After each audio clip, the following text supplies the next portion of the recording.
Baik, apa saja langkah-langkah dan strategi kita agar anak-anak yang ada di tangan kita hari ini, baik di tingkatan PAUD, SD, dan SMP, yang tadi 25 tahun ke depan, mereka lah yang akan menjadi pemimpin negeri ini, mereka lah juga yang akan menjadi modal pembangunan dalam segala bidang. Maka oleh sebab itu, hari ini kita baru saja melakukan rotasi atau penyegaran kepada sekolah-sekolah yang ada di bawah kewenangan pemerintah kota, yaitu PAUD, SD, SMP. Kemudian perlu kami jelaskan juga di sini bahwa kepala sekolah adalah guru yang diberi tugas tambahan ya untuk memimpin sekolah. Jadi selama ini ada pemahaman yang keliru. Kalau sudah jadi kepala sekolah kemudian kembalikan ke jadi guru biasa, itu dianggap mereka dapat hukuman. Ini adalah hal keliru. Jadi kepala sekolah, kami tegaskan lagi, adalah tugas tambahan dari guru. Baik,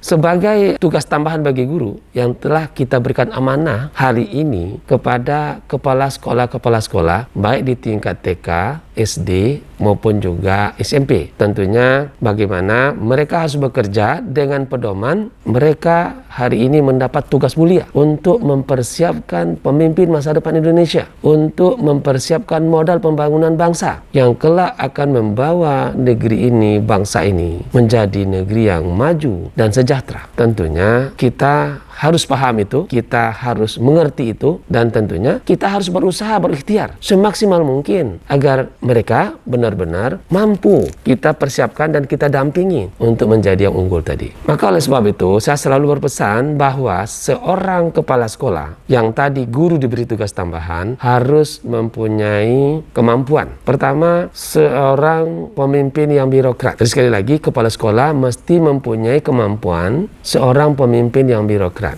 Apa maksudnya? Mereka harus menjalankan penyelenggaraan pendidikan dengan berpedomankan kepada regulasi yang ada, baik aturan undang-undang, peraturan pemerintah, dan sampai kepada peraturan menteri, dan bahkan tentunya Perwako ataupun Pergub, itu jadi pedoman. Intinya penyelenggaraan pendidikan agar kita selamat, maka tetap menjalankan semua kegiatan dengan berpedomankan kepada regulasi. Ini seorang pemimpin yang birokrat. Kemudian kita juga menuntut mereka menjadi seorang manajer. Seorang manajer yang berpikir dan selalu orientasi berpikirnya dua saja. Pertama, kualitas. Yang kedua, profit, untung. Bila mana mereka mampu memproduksi hasil dari industrinya, diminati di lapangan dengan kualitas yang baik, maka dia akan dapatkan keuntungan. Kenapa? Karena hasil dari industrinya mereka laku di lapangan. Maka oleh sebab itu, kepala sekolah tadi harus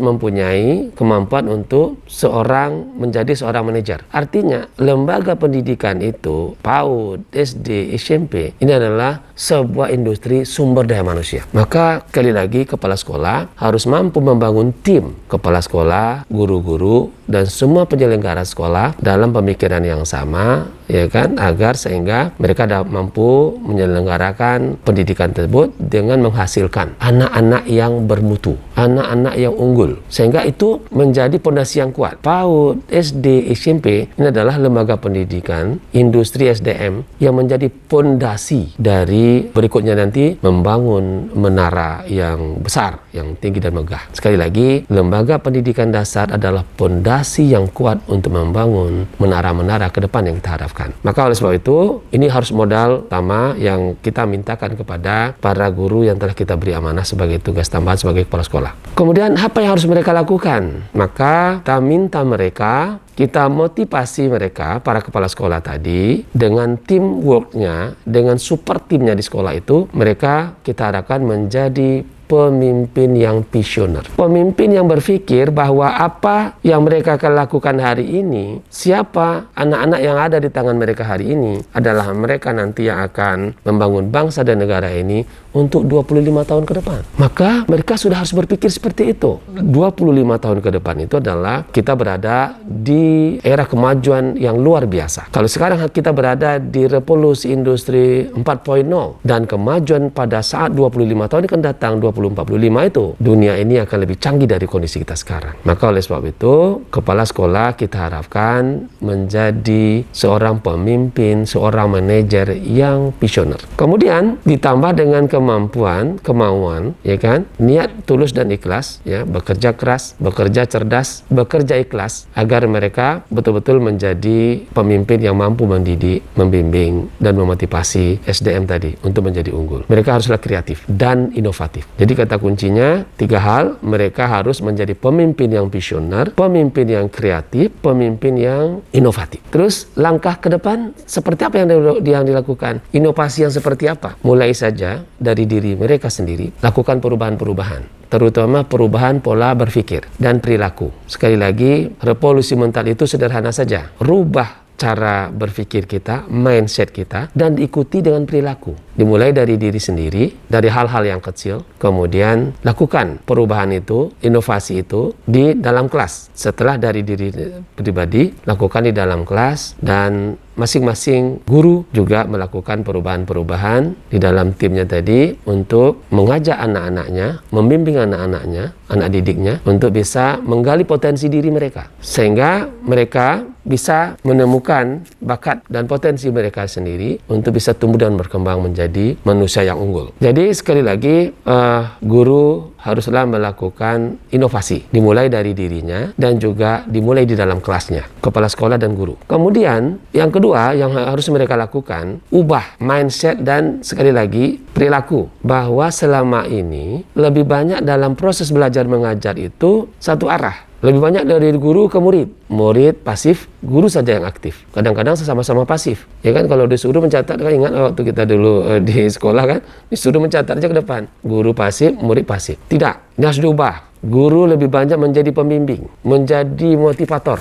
memotivasi anak-anak. Dan tentunya dengan cara ini, komunikasi 2 arah. Guru, murid, murid, guru. Maka di setiap pertemuan harus ada tematik, ada problem. Kemudian cari solusi bersama. Jadi bagaimana komunikasi dalam proses belajar 2 arah, murid dan guru, ini intinya adalah problem solusi. Inilah bagaimana kita harus melakukan perubahan. Nah, di samping tentunya kan kurikulum 13 yang sedang kita kerjakan sekarang, pedoman dalam proses belajar mengajar, ini dengan diperkuat dengan proses belajar 2 arah tadi, ini akan lebih cepat anak-anak bisa menemukan potensi dirinya. Yang kedua, yang ketiga, yang terakhir adalah jangan belenggu anak-anak di dalam kelasnya. Maka oleh sebab itu, bawalah anak-anak ke alam. Ya kan, belajarlah dengan alam. Ini juga sesuai dengan perintah Islam ya. Iqra, bacalah. Apa yang kita baca?